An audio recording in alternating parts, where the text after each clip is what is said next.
இன்று ஆடி மாத பிறப்பு. ஆடி மாதம் அம்மனுக்கு உகந்த மாதமாக கருதப்படுகிறது.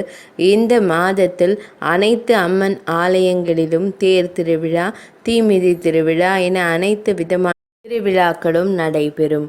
குலதெய்வ வழிபாடு, இஷ்ட தெய்வ வழிபாடு, கிராம தெய்வ வழிபாடு, சிவ வழிபாடு, சக்தி வழிபாடு, திருமால் வழிபாடு, அன்னை மகாலட்சுமி வழிபாடு என அனைத்து தெய்வ வழிபாட்டிற்கும் இந்த மாதம் ஏற்றதாகும்.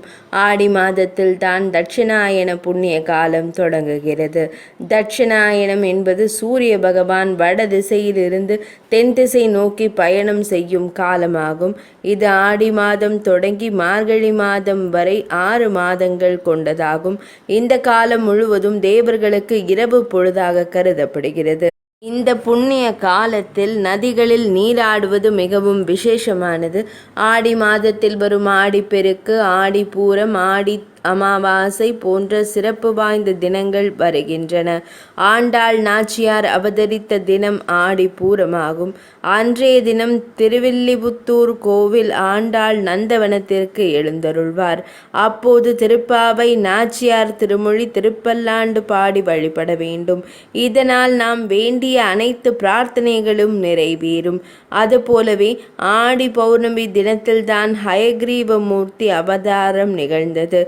எனவே அன்றைய தினம் வைணவ ஆலயங்களில் சிறப்பு வழிபாடுகள் நடைபெறும்.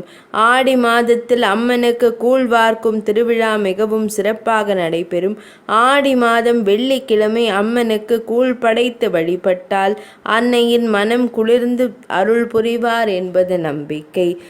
ஆடி மாதமானது பீட மாதம் என்று அழைக்கப்படும்.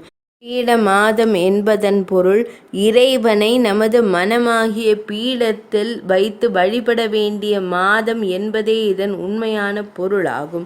பொதுவாகவே வெள்ளிக்கிழமை அம்மனுக்கு உகந்த தினமாகும். அதிலும் ஆடி மாதத்தில் வரும் வெள்ளிக்கிழமை தனிச்சிறப்பு வாய்ந்தது. ஆடி மாத வெள்ளிக்கிழமை அம்பிகையை வழிபட்டால் இல்லத்தில் சுபகாரியங்கள் தங்கு தடையின்றி நடைபெறும்.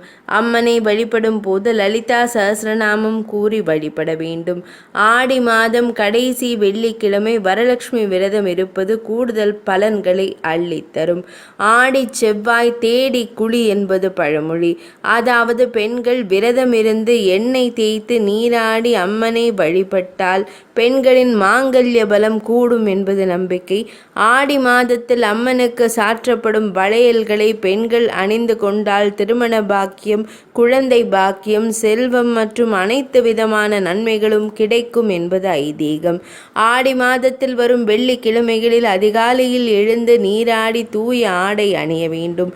பின்பு சூரிய உதயத்திற்கு முன்பாக சாணத்தை பிள்ளையாராக பிடித்து செவ்வரளி, செம்பருத்தி மலர்கள் மற்றும் அருகம்புல் கொண்டு பிள்ளையாரை வழிபட வேண்டும்.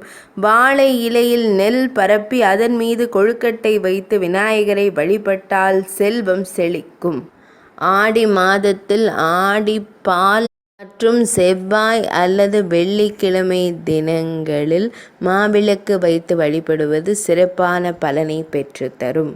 ஆடி பௌர்ணமி அன்று சிவபெருமானுக்கு திரட்டுப்பால் அபிஷேகம் செய்து கருப்பு பட்டாடை, கருப்பு ஊமத்தம் பூமாலை, 100 முத்துக்கள் கோர்த்த மணிமாலை அணிவித்து மூங்கில் அரிசி பாயாசம் படைத்து வழிபட்டால் எத்தகைய பகைமையும் விலகும். இத்தகைய சிறப்பு வாய்ந்த ஆடி மாதத்தில் இறைவனை வழிபட்டு சகல நன்மைகளையும் பெறுவோம்.